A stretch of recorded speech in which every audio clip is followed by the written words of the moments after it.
ഒന്നാമത്തെ നല്ല കാര്യം എന്താ?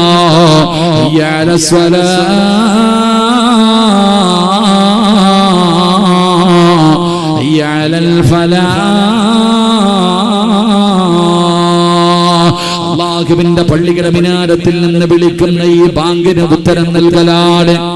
അതിനേക്കാൾ ഒന്നാമത്തെ നല്ല കാര്യം 5 വഖത്ത് നമസ്കാരമാണ്. 5 വഖത്ത് നമസ്കാരമാണ്. എന്റെ പ്രിയമുള്ളവരെ, നമ്മുടെ ജീവിതത്തിൽ ചെയ്യേണ്ട ഒന്നാമത്തെ സൽക്കർമ്മം അതാണ്. എങ്കിൽ എന്റെ പ്രിയമുള്ളവരെ, പരിശുദ്ധമായ റമളാൻ നമ്മളിലേക്ക് കടന്നു വന്നു. പടച്ചവനെ തഹജ്ജുദ് നിസ്കരിച്ചവരുണ്ട്. സുബഹിയുടെ മുമ്പുള്ള സുന്നത്ത് 5 വഖത്ത് ഫർദ് നമസ്കാരങ്ങള് അലാഹ നിസ്കരിച്ചവരുണ്ട്. തറാവീഹ് 20 റക്അത്ത് നിസ്കരിച്ചവരുണ്ട്. തസ്ബീഹ് നിസ്കരിച്ചവരുണ്ട്. വിത്ർ നമസ്കരിച്ചവരുണ്ട്. മുടങ്ങാതെ ഒരുപാട് നമസ്കാരങ്ങൾ ഞാനും നിങ്ങളും ജീവിതത്തിൽ ഒരു മാസക്കാലം 30 ദിവസം മുടങ്ങാതെ ചെയ്തവരാണ്. പക്ഷേ ആ റമളാനങ്ങ് സലാം പറഞ്ഞ് പിരിഞ്ഞു കഴിഞ്ഞപ്പോ എന്റെ പ്രിയമുള്ളവരെ, ഇന്നത്തെ ദിവസമേ സദസ്സിൽ ഒരുമിച്ച് കൂടിയവരോട്, പറയുന്നവനോടും വയന്ന് കേൾക്കുന്നവനോട് സ്വന്തം മനസാക്ഷിയോട് ചോദിക്കേണ്ട ചോദ്യമാണ്. ആ റമളാൻ മാസത്തിൽ ഞാനും നിങ്ങളും ഒരൊറ്റ വഖത്ത് പോലും മുടങ്ങാതെ അതുപോലെ തക്ബീറോടുകൂടി നിസ്കരിച്ച ഞാനും നിങ്ങളും നമുക്കെന്തേ സംഭവിച്ചത്? ഈമാൻ നമ്മൾ നഷ്ടപ്പെടുത്തി കളഞ്ഞല്ലോ. ആ കഷ്ടപ്പെട്ടുണ്ടാക്കിയെടുത്ത ഈമാൻ എല്ലാം തകർത്തു കളഞ്ഞിട്ട് ഞാനും നിങ്ങളും പഴയതുപോലെ ഇബ്ലീസിന്റെ കാൽച്ചുവട്ടിൽ കൊണ്ടുവച്ചിട്ട് ഞാൻ നിന്റെ അടിമയാടാ എന്ന് പറഞ്ഞിട്ട് ഇന്ന് ഞാനും നിങ്ങളും അവനെ പോലെ ജീവിക്കുമ്പോ എന്റെ പ്രിയമുള്ളവരെ, നമസ്കാരത്തിന്റെ കാര്യം നമ്മളിൽ പലരും അങ്ങ് മറന്നു പോവുകയാണ്. അതിനെ നിസ്സാരമായി കാണുകയാണ്. അതിന് നൽകേണ്ട സ്ഥാനവും മഹത്വവും നമ്മളിൽ പലരും നൽകുന്നില്ല. എങ്കിൽ എന്റെ പ്രിയമുള്ളവരെ, എല്ലാവരും വല്ലാത്ത പ്രയാസത്തിലാണ്. സന്തോഷമില്ല, സമാധാനമില്ല, കച്ചവടമില്ല, ഉള്ള ജോലി നഷ്ടപ്പെടുമെന്ന ഭയത്തിലാണ്. എല്ലാവരും സാമ്പത്തികവും ശാരീരികവും മാനസികവുമായി എല്ലാവരും തകർന്ന് തരിപ്പണമായി നിൽക്കുമ്പോ അല്ലാഹുവിന്റെ പ്രവാചകൻ അവിടെ നിന്നൊരു പരിഹാരം പറയുകയാ. മഹാനായ ഇബ്നു അബ്ബാസ് റളിയല്ലാഹു തആല അൻഹു തന്റെ പ്രിയപ്പെട്ട കൂടപ്പറപ്പ് മരണപ്പെടുകയാണ്. ഒരു യാത്രയിലാണ് തന്റെ കൂടപ്പറപ്പ് മരണപ്പെട്ട വാർത്ത അറിയുന്നത്. അല്ലാഹുവേ, അവിടെ നിന്ന് വേദന സഹിക്കാൻ കഴിയുന്നില്ല. തന്റെ കൂടപ്പറപ്പാണ് മരണപ്പെട്ടു പോയിരിക്കുന്നത്. വല്ലാത്ത പ്രയാസമാണ്, വല്ലാത്ത ദുഃഖമാണ്, താങ്ങാൻ കഴിയാത്ത വേദനയോട് എല്ലാവരും അത്ഭുതത്തോടെ നിൽക്കുമ്പോ ഇബ്നു അബ്ബാസ് തങ്ങൾ പറഞ്ഞു, ഞാനിപ്പോ വരാമെന്ന് പറഞ്ഞ് പുറപ്പെടുത്തിട്ട് 2 റക്അത്ത് നമസ്കരിക്കുകയാ. അതാ നമസ്കരിക്കാൻ പോകുമ്പോ കരഞ്ഞു വിളിച്ചുകൊണ്ട് കടന്നുപോയി ഇബ്നു അബ്ബാസ് തങ്ങൾ. അവിടെ നിന്ന് നമസ്കാരം കഴിഞ്ഞ് തിരിച്ചു വരുമ്പോൾ മുഖത്തൊരു പുഞ്ചിരി കാണുകയാണ്. സഹാബികൾ ചോദിച്ചു, എന്തേ നിങ്ങളുടെ വേദനയൊക്കെ മാറിയോ? നിങ്ങളുടെ വിഷമം മാറിയോ? നിങ്ങളുടെ പ്രയാസം മാറിയോ?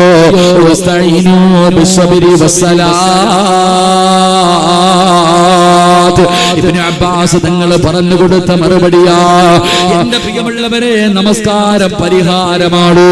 എല്ലാ വിഷയങ്ങൾക്കുമുള്ള പരിഹാരം നബിയല്ലേ പറഞ്ഞത്. ജീവിതത്തിലെ സർവ്വ പ്രശ്നങ്ങൾക്കുമുള്ള ഒരു പരിഹാരം അത് 5 നേരത്തെ നിസ്കാരമാണെന്ന് നബി മുഹമ്മദ് മുസ്തഫ സല്ലല്ലാഹു അലൈഹി വസല്ലമ തങ്ങൾ പറഞ്ഞു തരുമ്പോൾ ഈ വഅദിന്റെ സദസ്സിലിരിക്കുന്ന എന്റെ പ്രിയപ്പെട്ട ഉപ്പമാരോട്, ചെറുപ്പക്കാരോട്, എന്റെ ഉമ്മ പെങ്ങന്മാരോട്, നിങ്ങൾ നിസ്കരിക്കാത്തവരാണെന്ന് ഞാൻ പറയുന്നില്ല. നിങ്ങളെല്ലാവരും നിസ്കരിക്കുന്നവരാണ്. പക്ഷേ വാപ്പാ, നിന്റെ ഭാര്യ നിസ്കരിക്കുവോ? നിന്റെ പൊന്നാര മക്കളെ നിസ്കരിക്കുവോ? എന്റെ പ്രിയപ്പെട്ട പെങ്ങളെ, നിന്റെ പ്രായപൂർത്തിയായ പൊന്നാര മക്കളെ നമസ്കരിക്കുവോ? എന്റെ പ്രിയമുള്ളവരെ, നമസ്കാരം എന്തേ നിർബന്ധമല്ലോ? എല്ലാവർക്കും അറിയാ. പടച്ചവനെ, ബുദ്ധിയും കഴിവുമുള്ള പ്രായപൂർത്തിയായ എല്ലാ ആടിനും പെണ്ണിനും മുസ്ലിമീങ്ങൾക്ക് മുഴുവനും 5 നേരത്തെ നിസ്കാരം നിർബന്ധമാണ്. 7 വയസ്സുള്ളവരോട് നിസ്കരിക്കാൻ കൽപ്പിക്കണം. 7 വയസ്സുള്ളവനോട് നിസ്കരിക്കാൻ കൽപ്പിക്കണം. 10 വയസ്സായിട്ട് നിസ്കരിക്കാത്തവനെ അടിച്ച് നിസ്കരിപ്പിക്കണം. 7 വയസ്സുള്ളവനോട് നമസ്കരിക്കാൻ കൽപ്പിക്കണം. 10 വയസ്സായിട്ട് നിസ്കരിക്കാത്തവൻ എന്ത് ചെയ്യണം? പറചങ്ങാതിമാരെ, എന്ത് ചെയ്യണം? ഉറക്കമെന്ന് പറഞ്ഞേ. നിങ്ങൾ നിർത്തിയിട്ട് പുറകിരിക്കണവർ വരാം. 10 വയസ്സായിട്ട് നിസ്കരിക്കാത്തവൻ എന്ത് ചെയ്യണം? ഉറക്കെ പറഞ്ഞ് എന്ത് ചെയ്യണം? അടിക്കണം. നിസ്കരിക്കാത്തതിന്റെ പേരിൽ മക്കളെ തല്ലിയ ഏതെങ്കിലും ഒരു വാപ്പയുണ്ടെങ്കിൽ ഒന്ന് കൈപൊക്കിക്ക്. കണ്ടിട്ട് മരിക്കാനുള്ള കൊതിയുണ്ടാ? എടാ, നിസ്കരിക്കാത്തതിന്റെ പേരിൽ 10 വയസ്സ് പോട്ടെ, അത് വിട്. 15 വയസ്സായി, 18 വയസ്സായി, നിസ്കരിക്കാത്തതിന്റെ പേരിൽ മക്കളെ തല്ലിയ ഏത് വാപ്പായുമായ അവളെ സ്കൂളിൽ മാർക്ക് കുറഞ്ഞാൽ തല്ലും. സ്കൂളിൽ മാർക്ക് കുറഞ്ഞാൽ തല്ലും. പക്ഷെ നിസ്കരിക്കാത്തവനെ തല്ലണോന്നാ പറഞ്ഞേ. 10 വയസ്സായിട്ട് നിസ്കരിക്കാത്തവനെ തല്ലി നിസ്കരിപ്പിക്കണം. അതിനുള്ള ധൈര്യം ഉണ്ടോ? വാപ്പായ്ക്ക് ധൈര്യമില്ല. വാപ്പായ്ക്ക് ധൈര്യമില്ല. കാരണം വാപ്പ നിസ്കരിക്കാറില്ല. തല്ലാൻ പോയാൽ മോൻ ചോദിക്കുക, ആദ്യം വാപ്പ പോയി നിസ്കരിക്കും. ആദ്യം വാപ്പ നിങ്ങൾ നന്നാവ്. എന്റെ പ്രിയമുള്ള സഹോദരങ്ങളെ, സഹോദരിമാരെ, ചിന്തിക്കണം നമ്മുടെ അവസ്ഥ എന്താ. നിങ്ങൾ 5 നേരം നിസ്കരിക്കുന്ന വലിയ മഹാന്മാരൊക്കെ തന്നെ. പക്ഷേ പ്രവാചകൻ സല്ലല്ലാഹു അലൈഹി വസല്ലമ തങ്ങൾ പറഞ്ഞു, നാളെ പടച്ച റബ്ബിന്റെ പരലോകത്തിലെ ഏറ്റവും വൃത്തികെട്ടവര് 3 വിഭാഗമാണെന്ന് നബി മുഹമ്മദ് മുസ്തഫ. അള്ളാന്റെ കോടതിയിലെ ഏറ്റവും വൃത്തികെട്ടവര് 3 വിഭാഗം. കള്ളുകുടിയനല്ല, പലിശ തിന്നുന്നവനല്ല, കാഫിരീങ്ങളല്ല, അള്ളാനെ മറന്നു നടക്കുന്നവനല്ല. പ്രവാചകൻ പറഞ്ഞു, അള്ളാഹു അവരോട് സംസാരിക്കില്ല, അള്ളാഹു അവരുടെ മുഖത്ത് നോക്കില്ല, അള്ളാഹു അവരോട് കരുണ കാണിക്കില്ല. ആ 3 വിഭാഗത്തിൽ ഒരു വിഭാഗം തന്റെ ഭാര്യയും മക്കളും ഇശാ നമസ്കാരം കഴിഞ്ഞ് പള്ളിയിൽ നിന്ന് തിരിച്ച് നീ നിന്റെ വീട്ടിലേക്ക് പോകുമ്പോ നിന്റെ ഭാര്യയും മക്കളും ഇരുന്ന് സീരിയൽ കാണുന്നുണ്ട്, നിസ്കരിക്കാതെ ഇരിക്കുന്നുണ്ട്. അത് കണ്ടിട്ട് ആ തെറ്റിനെ നിസാരമായി കാണുന്ന വാപ്പ, നിന്നെ അള്ളാഹ് വെറുതെ വിടത്തില്ല എന്ന് നബി മുഹമ്മദ് മുസ്തഫ. നിന്നെ അള്ളാഹു വെറുതെ വിടത്തില്ല. നീ രാവിലെ സുബഹി നിസ്കരിക്കാൻ വേണ്ടി പള്ളിയിലേക്ക് വരുമ്പോ നിന്റെ 18 വയസ്സുള്ള മകൻ അവിടെ കിടക്കുന്നുണ്ട്, നിന്റെ കൂടെ കിടന്ന ഭാര്യ അവിടെ കിടക്കുന്നുണ്ട്. അവരെ വിളിച്ചുണർത്തി നിസ്കരിപ്പിക്കാതെ നീ പള്ളിയിൽ പോയിട്ട് എന്ത് കാര്യമുള്ള? അള്ളാഹു എന്തേ പറഞ്ഞ? നരകത്തിൽ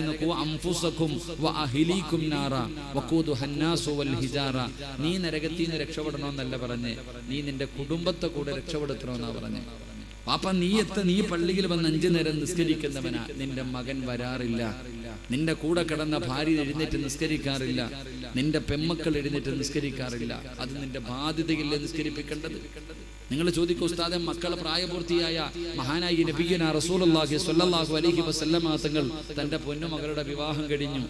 ഫാത്തിമ ബീബി റളിയല്ലാഹു തആല അൻഹ അലിയാർ തങ്ങളുടെ കൂടെ മണിയറയ്ക്കകത്ത് കിടക്ക, തന്റെ പൊന്നുമോള് ഭർത്താവിന്റെ വീട്ടിൽ കിടക്ക. പ്രവാചകൻ സല്ലല്ലാഹു അലൈഹി വസല്ലമ തങ്ങൾ സുബഹിന്റെ സമയത്ത് മകളുടെ വീടിന്റെ മുന്നിൽ കെട്ടിച്ചുവിട്ട മകളുടെ വീടിന്റെ മുന്നിൽ പോയിട്ട് വിളിക്കും, മോളെ ഫാത്തിമ എഴുന്നേറ്റ് നിസ്കരിക്കും മോളെ.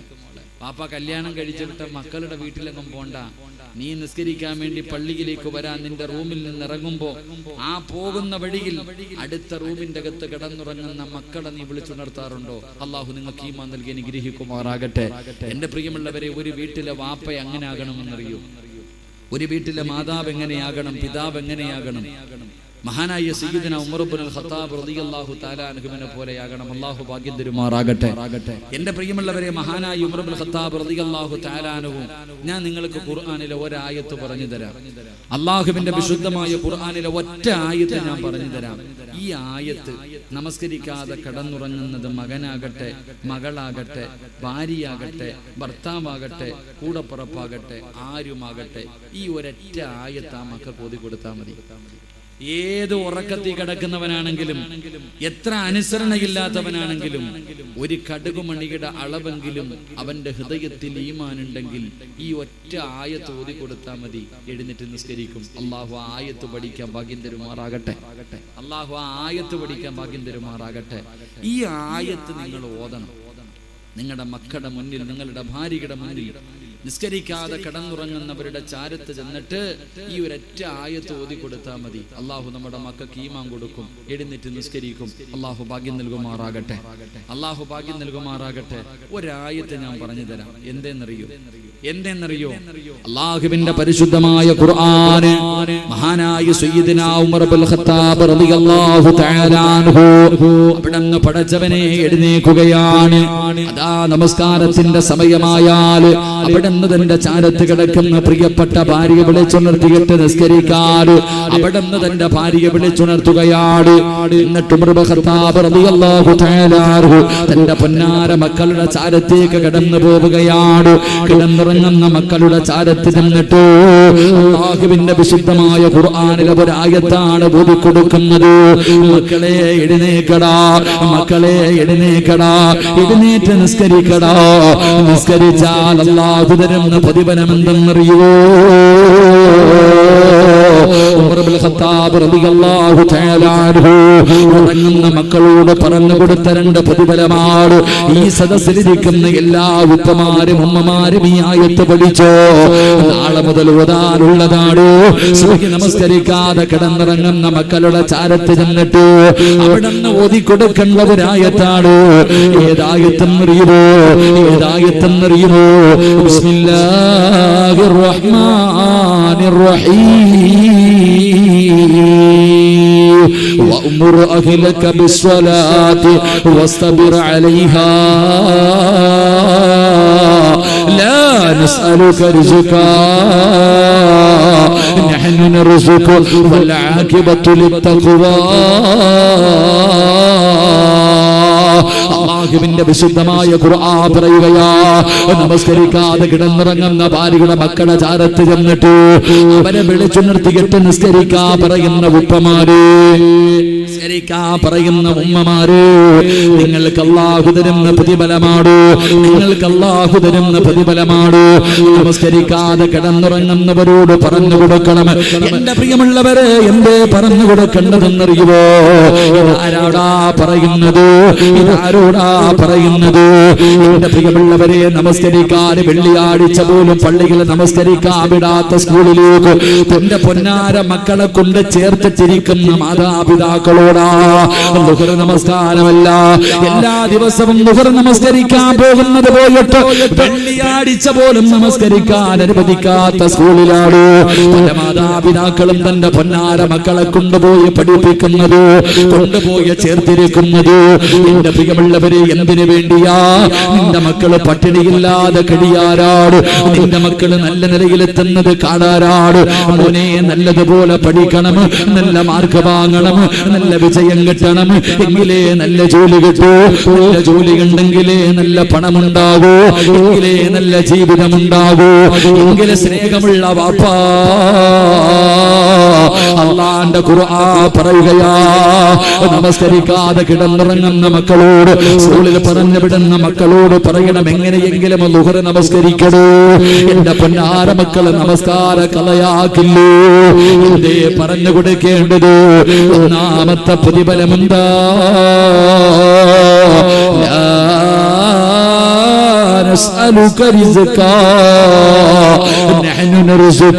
അല്ലാഹുവിന്റെ വിശുദ്ധമായ ഖുർആൻ പറയുകയാണ്, 5 നേരം തന്റെ ഭാര്യയെയും തന്റെ മക്കളെയും വിളിച്ചുണർത്തിയിട്ട് നിസ്കരിപ്പിച്ച അല്ലാഹു തരുന്ന ഒന്നാമത്തെ പ്രതിഫലമെന്ത്? ഒരു പള്ളിയുടെ മുന്നിലും നീ പിരിവിന് പോകണ്ട, ഒരു പള്ളിയുടെ മുന്നിലും നീ പിരിക്കാൻ പോകണ്ട. അല്ലാഹുവേ, വെള്ളിയാഴ്ച പള്ളിയുടെ വെളിയിലിറങ്ങുമ്പോ ഓർത്തു പിരിച്ചിട്ടിരുന്ന് യാചിക്കുന്ന എത്രയോ യാചകന്മാരെ കാണുന്നവരാ. ഈ പരിശുദ്ധമായ റമദാനിലോ ഓരോ വീടുകളെ കേറിയിറങ്ങി പിരിവിന് നടക്കുന്നവരെ കണ്ടിട്ടുണ്ടല്ലോ. എങ്കിൽ അല്ലാഹു പറയുകയാ, ലാ നസ്അലുക റിസ്കാ നഹ്നു നർസുക. അല്ലാഹു പറയുകയാണ്, നിനക്കും നിന്റെ കുടുംബത്തിനും മരിക്കുന്ന കാലം വരെ ഞാൻ ഭക്ഷണം തരാ. അല്ലാഹു പറഞ്ഞത് വാക്ക് പറഞ്ഞാ പാലിക്കുന്നവനാണല്ലാഹ്. അല്ലാഹു പറയുകയാ, നിനക്കും നിന്റെ ഭാര്യക്കും മക്കൾക്കും മരിക്കുന്ന കാലം വരെ ഞാൻ ഭക്ഷണം തരാ. നീ ഭക്ഷണം തേടി നടക്കണ്ട, നീ റിസ്ക് തേടി നടക്കണ്ട. ഞാനാടാ റാസിഖ്, ഞാനാണ് ഭക്ഷണം തരുന്നവന്. മരിക്കുന്ന കാലം വരെ നിന്നെ ഞാൻ പട്ടിണിക്കിടൂല, നിനക്ക് തിന്നാനുള്ള ഭക്ഷണം ഞാൻ തരാമെന്ന് അല്ലാഹുവിന്റെ വിശുദ്ധ ഖുർആൻ. അള്ളാന്റെ പരിശുദ്ധമായ ഖുർആൻ സൂറത്തു ത്വാഹ 135-ാമത്തെ ആയത്താണെന്ന് തോന്നുന്നു, അതോ 132 എങ്ങോട്ടുള്ള ഏതോ 132 മുതൽ 136 ഇടയിലുള്ള ഏതോ ആയത്താണ്. അല്ലാഹു പറയാ, നീ റിസ്ക് തേടി നടക്കണ്ട, ഞാൻ തരാം. എടാ, മരിക്കുന്ന കാലം വരെ 5 നേരം നിസ്കരിച്ച നിനക്കും നിന്റെ ഭാര്യക്കും നിന്റെ മക്കൾക്കും ഞാൻ തിന്നാൻ തരാമെന്ന് അല്ലാഹു പറഞ്ഞിട്ടുണ്ട്. അല്ലാഹു ഈമാൻ നൽകി അനുഗ്രഹിക്കുമാറാകട്ടെ. ഒന്നാമത്തെ പ്രതിഫലം അത് തന്നെ. ഇത് പറയുമ്പോൾ നിങ്ങൾ ചോദിക്കും, ഉസ്താദെ ഞാൻ ഒരു ദിവസം ജോലിക്ക് പോയില്ലെങ്കിൽ എന്റെ കുടുംബം പട്ടിണിയാവും. ശരിയാ, അങ്ങനെ ചിന്തിക്കുന്നവരുണ്ട്. ഞാൻ ഒരു ദിവസം ജോലിക്ക് പോയില്ലെങ്കിൽ എന്റെ കുടുംബത്തിന് ആരാ ഭക്ഷണം കൊടുക്ക, എന്റെ മക്കൾക്ക് ആരാ ഭക്ഷണം കൊടുക്ക എന്ന് ചിന്തിക്കുന്നവരുണ്ട്. ഞാൻ നിങ്ങളോട് ഒരു ചോദ്യം തിരിച്ചു ചോദിക്കട്ടെ, നീ മരിച്ചാൽ നിന്റെ പെണ്ണുമ്പിള്ളയ്ക്ക് മക്കൾക്കും ആരാ ഭക്ഷണം കൊടുക്കണം? നീ ഒരു ദിവസം ജോലിക്ക് പോയി കഷ്ടപ്പെട്ട് പൈസ കൊണ്ടുവന്നാലേ നിന്റെ മക്കള് കഴിയുമെങ്കിൽ നീ മരിച്ചാൽ നിന്റെ പെണ്ണുമ്പിള്ളയ്ക്ക് മക്കൾക്ക് ആരാ ഭക്ഷണം കൊടുക്കണം? അല്ലാഹ്. എന്റെ അള്ളാഹ്ക്ക് എപ്പോഴും പറ്റൂലേ? അള്ളയാ പറഞ്ഞേ. അള്ളാഹു പറയുകയാ, ഞാൻ ആ റിസ്ക് തരുന്നവൻ, മരിക്കുന്നത് വരെ തരും മുടക്കമില്ലാതെ. അള്ളാഹു നമുക്ക് റിസ്കിൽ ബർക്കത്ത് നൽകി അനുഗ്രഹിക്കുമാറാകട്ടെ. അപ്പൊ ഒന്നാമത്തെ പ്രതിഫലം ഇതാ പറഞ്ഞു കൊടുക്കേണ്ടത്. സ്കൂളിൽ പോകുന്ന മക്കളോട് പറയണം, മോനെ എങ്ങനെയെങ്കിലും ളുഹർ നിസ്കരിക്കണം, എങ്ങനെയെങ്കിലും നീ ളുഹർ നിസ്കരിക്കണം. അതെങ്ങനെ നിസ്കരിക്കാൻ വെള്ളിയാഴ്ച പോലും വിടാത്ത സ്കൂളിലേക്ക് കൊണ്ടുപോയി നമ്മുടെ മക്കളെ വിടുന്നത്. അള്ളാഹു പറയുകയാ, മരിക്കുന്ന കാലം വരെ പട്ടിണിയില്ലാതെ കഴിയാം. അള്ളാഹു നമുക്ക് ഈമാൻ നൽകുമാറാകട്ടെ. ഇത് പറഞ്ഞാൽ ഉടനെ ഇന്നത്തെ ചെറുപ്പക്കാർ എഴുന്നേറ്റ് നിസ്കരിക്കോ? എടാ, നിസ്കരിച്ചാൽ മരിക്കുന്ന കാലം വരെ അള്ളാഹു ഭക്ഷണം തരുമെന്ന് പറഞ്ഞാൽ എല്ലാ മക്കളും എഴുന്നേക്കൂല. ചിലത് പുതപ്പ് തലയെ കൂടെ എടുത്തിട്ട് തിരിഞ്ഞു കിടക്കും. ചില മക്കള് തിരിഞ്ഞു കിടക്കും. ആ തിരിഞ്ഞു കിടക്കുന്ന സമയത്ത് മക്കളോട് രണ്ടാമതൊരു പ്രതിഫലം പറഞ്ഞു കൊടുക്കണം. ഉറങ്ങുന്ന മക്കളെ വിളിച്ചിരുത്തണം. എന്നിട്ട് ചോദിക്കണം, മോനെ ഒരു നല്ല മരണം വേണമെന്ന് നിനക്ക് ആഗ്രഹമില്ലേ?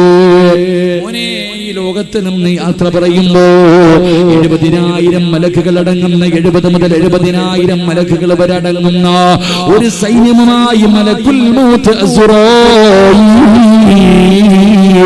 നിന്റെ മുന്നിലേക്ക് കടന്നു വരുമെന്ന് ഉറപ്പാണല്ലോ. എപ്പോഴെവിടെ വെച്ചാണ് വരുന്നതെന്നറിയില്ല. ഒരു ദിവസം നിങ്ങളുടെ മുന്നിലേക്ക് അതാ മലക്കുൽ മൗത്തും തന്റെ അനുയായികളും കടന്നു വരികയാണ്. ഇന്ന് വരെ ഞാനോ നിങ്ങളോ മലക്കുകളെ കണ്ടിട്ടില്ല. പക്ഷേ കാണുന്ന ഒരു ദിവസമുണ്ട്. ഇതേ കണ്ണുകൊണ്ട്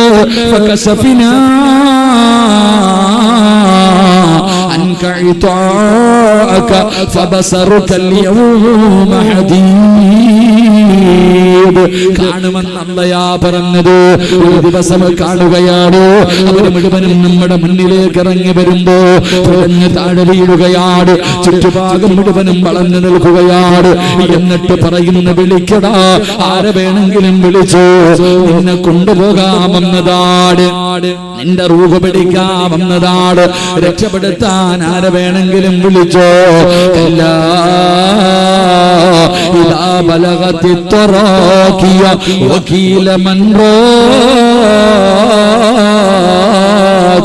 വലന്ന അന്നഹുൽ ഫിറാഖ് വൽതഫത്തി സാഖു ബിസാഖ് ഇലാ റബ്ബിക യൗമഇദിൽ മസാഖ്. മലക്കുകൾ നമ്മളോട് പറയുന്ന ഒരു രംഗമുണ്ട്. എന്നിട്ടതാ കാലിന്റെ തള്ളവൽ നിന്ന് റൂഹിങ്ങനെ പിടിക്കുകയാണ്. അവസാനം അത് തൊണ്ടക്കുടിയിലേക്ക് കടന്നു വരുമ്പോ പറയണ്ടേ, ലാ ഇലാഹ ഇല്ലല്ലാഹ്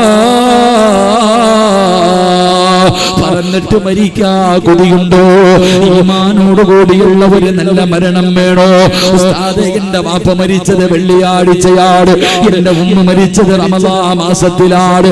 അല്ലാഹുവേ, ഞാൻ ലാ ഇലാഹ ഇല്ലല്ലാഹ് എന്ന് പറഞ്ഞു കൊടുത്തപ്പോ എന്റെ ഉമ്മയും ഉപ്പയും പറയുന്നത് ഞാൻ കേട്ട ഉസ്താദേ, അഭിമാനത്തോടുകൂടി പറയുന്ന മുസ്ലിമേ, വാപ്പ വെള്ളിയാഴ്ച രാവി മരിച്ചാ നിനക്കൊന്നും അല്ലാഹു തരൂല, നിനക്കൊരു പ്രതിഫലവുമില്ല. പെങ്ങളെ, ഉമ്മ റമളാനിൽ മരിച്ച ഉമ്മയ്ക്കാണ് പ്രതിഫലമുള്ളത്, നിനക്കൊരു പ്രതിഫലവുമില്ല. വെള്ളിയാഴ്ച ദിവസം ചിരിച്ചുകൊണ്ട് മരണ വീട്ടിൽ കിടക്കുമ്പോ പലരുടെയും മയ്യത്തുകള് ചിരിക്കുന്ന മുഖത്തോടെ കിടക്കുന്ന കാഴ്ച കണ്ട വാപ്പാ, നിനക്കും കൊതി തോന്നാറില്ലേ? ഈമാനോടുകൂടിയൊന്ന് മരിക്കണമെന്ന്, ഈമാനോടുകൂടി മരിക്കണമെന്ന് നിനക്ക് ആഗ്രഹമുണ്ടോ? ഞാനല്ല പറഞ്ഞത്, നിന്നെ പടച്ച റബ്ബാ പറയുന്നത്.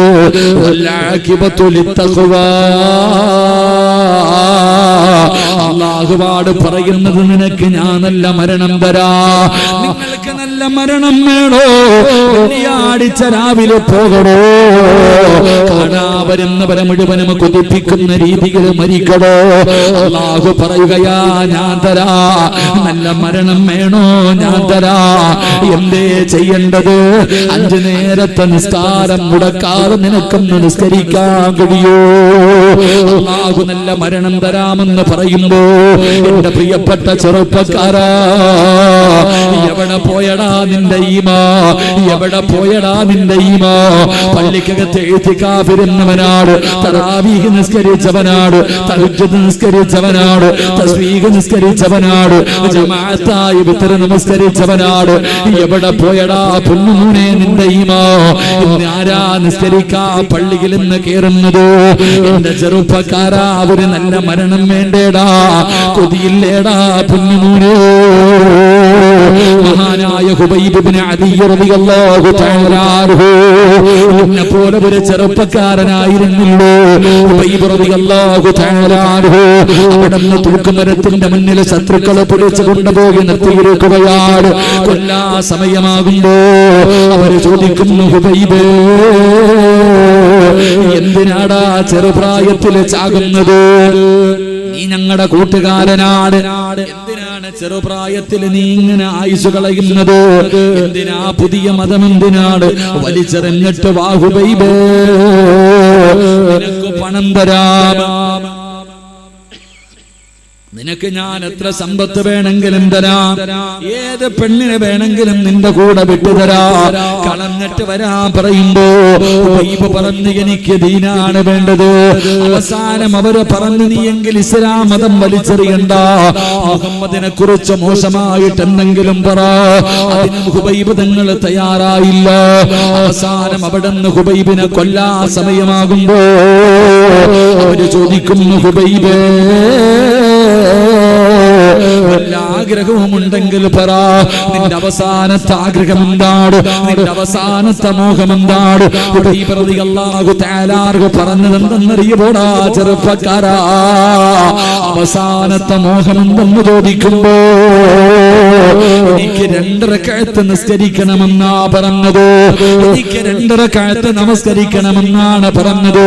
അവിടുന്ന് ഉളുവെടുത്തു, പെട്ടെന്ന് 2 റക്അത്ത് നമസ്കരിച്ചു.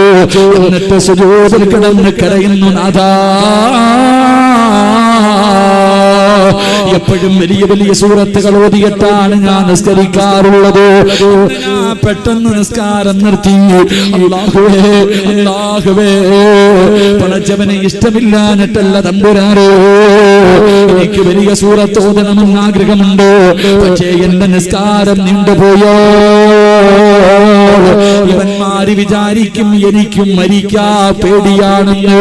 അതുകൊണ്ടാണ് പെട്ടെന്ന് നിസ്കരിച്ചത്. 2 റക്അത്ത് നമസ്കരിച്ചു.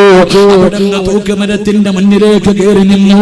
ഹുബൈബ് ഇബ്നു അദി റളിയല്ലാഹു തആല അൻഹു തന്റെ കഴുത്തിലേക്ക് കയറ് മുറുകി. ചെറുപ്പക്കാരാ, അതാ മലക്കുകളെ കടന്നു വന്നു. ആ തൂക്കുമരത്തിൽ കാണുന്നു. തൂക്കുമരത്തിൽ കടന്ന് ആടുന്ന ഹുബൈബിന്റെ മുന്നിലേക്ക് മലക്കുകൾ കടന്നു വന്നു. എന്നിട്ട് പറഞ്ഞതെന്നറിയുവോ? أيتها النفس المطمئنة ارجعي إلى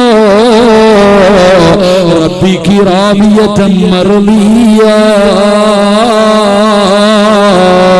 فادخلي في عبادي وادخلي جنتي. മലക്കുകൾ ചോദിക്കുന്നു, ഹുബൈബേ, കണ്ടോ? സ്വർഗത്തിലെ വസ്ത്രം പിടിച്ചുകൊണ്ട് മലക്കുകൾ നിരന്നു നിൽക്കുന്നത് കണ്ടോ? നിന്നെ കൊണ്ടുപോകാനാ, നിന്നെ സ്വീകരിക്കാനാ. അതുകൊണ്ട് കരയല്ലോ. ഇവരുടെ മുഖത്ത് നോക്കിയിട്ട് വിളിച്ചവർ, ഇവരുടെ മുഖത്ത് നോക്കിയിട്ട് അല്ലാഹുവേ അവിടുന്ന് വിളിച്ചവർ ഹുബൈബ് ലാ ഇലാഹ ഇല്ലല്ലാഹ്. മലക്കുകൾ അവിടുന്ന് പറഞ്ഞു കൊടുക്കുകയാ, മലക്കുകൾ അവിടുന്ന് പറഞ്ഞു കൊടുക്കുകയാ. അവിടെ കിടന്നുകൊണ്ടാണ് ലാ ഇലാഹ ഇല്ലല്ലാഹ് എന്നുറക്കെ പറഞ്ഞത്. ആ തൂക്കുമരത്തിൽ കിടന്നിട്ട് പുഞ്ചിരിക്കുന്ന മുഖത്തോടെ ഹുബൈബ് തങ്ങളങ്ങ് യാത്രയാവുകയാ. അല്ലാഹുവേ മയ്യത്തടിക്കാൻ അനുവദിച്ചില്ല. ഹുബൈബ് തങ്ങളുടെ ജനാസ അവിടെ തന്നെ കെട്ടിത്തൂക്കിയിട്ടിരിക്കുകയാണ്. അടിക്കാൻ അനുവദിക്കുന്നില്ല. അവസാനം അല്ലാഹുവിന്റെ പ്രവാചകൻ അവിടെന്ന് പറഞ്ഞു, സ്വഹാബാ ആരാണ് എന്റെ ഹുബൈബിന്റെ ജനാസ കൊണ്ടുവരുന്നത്? ആരാണ് ഹുബൈബിന്റെ ജനാസ കബറടക്കുന്നത്? ഒരു സ്വഹാബി പറഞ്ഞു, ഞാൻ കബറടക്കാൻ നബിയോ. അവിടെന്ന് പ്രവാചകന്റെ മുന്നിൽ നിന്ന് കടന്നു പോവുകയാണ്. ഹുബൈബ് റളിയല്ലാഹു തആല അൻഹുവിന്റെ ജനാസ കഴുകുമരത്തിൽ ഇങ്ങനെ കെട്ടിത്തൂക്കിയിട്ടിരിക്കുമ്പോ ഈ സ്വഹാബി നോക്കുമ്പോ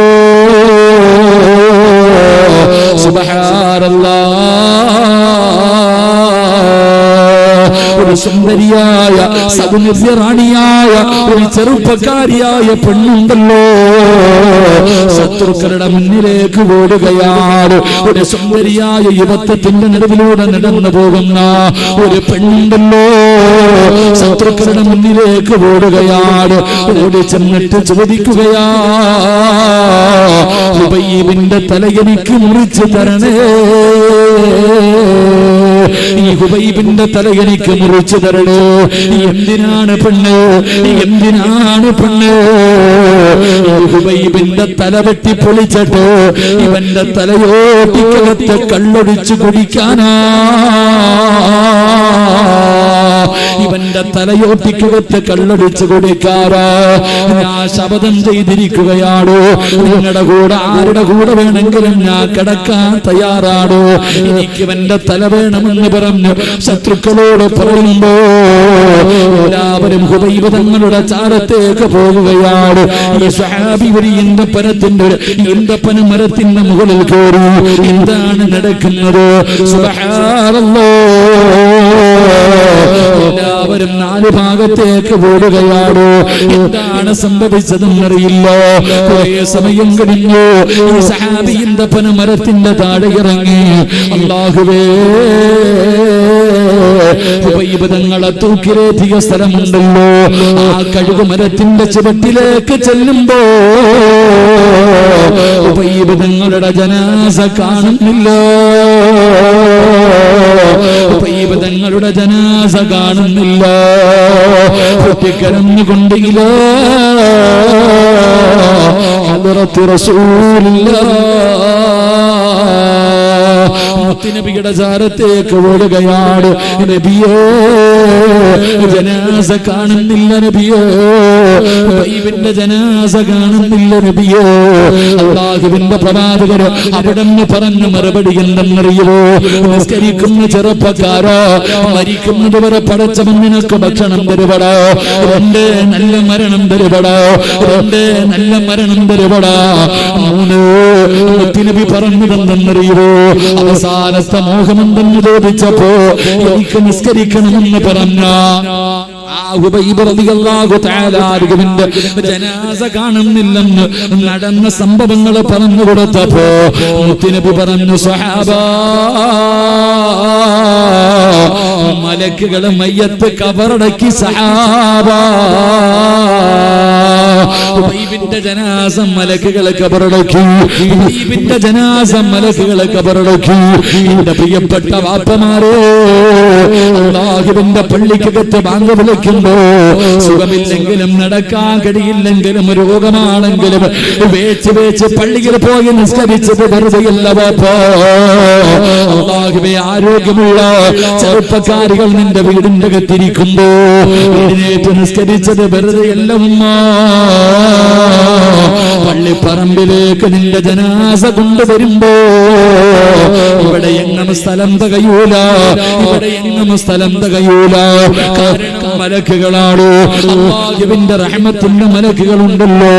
നിന്റെ ജനാസ ഖബറടക്കാൻ ഇറങ്ങി വരുമെന്ന് ചരിത്രം പറയുമ്പോ എന്റെ പ്രിയമുള്ളവരെ, മരിക്കുന്ന കാലം വരെ പടച്ചവൻ നിനക്ക് റിസ്ക് തരികയാണ്. രണ്ട്, നല്ല മരണം തരികയാണ്. നിന്റെ ജനാസ ഖബറടക്കാൻ അല്ലാഹുവിന്റെ മലക്കുകൾ ഇറങ്ങി വരികയാ. നാല്, സന്തോഷവും സമാധാനവുമുള്ള ഒരു ജീവിതമാണ്. അഞ്ചാമത്തെ ഒരു പ്രതിഫലം കൂടെ പറയാ, അഞ്ചാമത്തെ ഒരു പ്രതിഫലം കൂടെ പറയാ. മഹാനായ അബൂ സിനാൻ റളിയല്ലാഹു തആല അൻഹു ഒരു മകനുണ്ടായിരുന്നു. മകനോട് വല്ലാത്ത സ്നേഹമാണ്. എവിടെ പോയാലും ബാപ്പയും മകനും ഒരുമിച്ചാണ് നടക്കുന്നത്. അവസാനം അബൂ സിനാൻ തങ്ങൾ മരണപ്പെട്ടു. ഉടനെ മയ്യത്ത് കുളിപ്പിച്ചു, പള്ളിയിൽ കൊണ്ടുപോയി നമസ്കാരം കഴിഞ്ഞു. ജനാസ കൊണ്ടുപോയി 6 മണ്ണിന്റെ അകത്തിറക്കി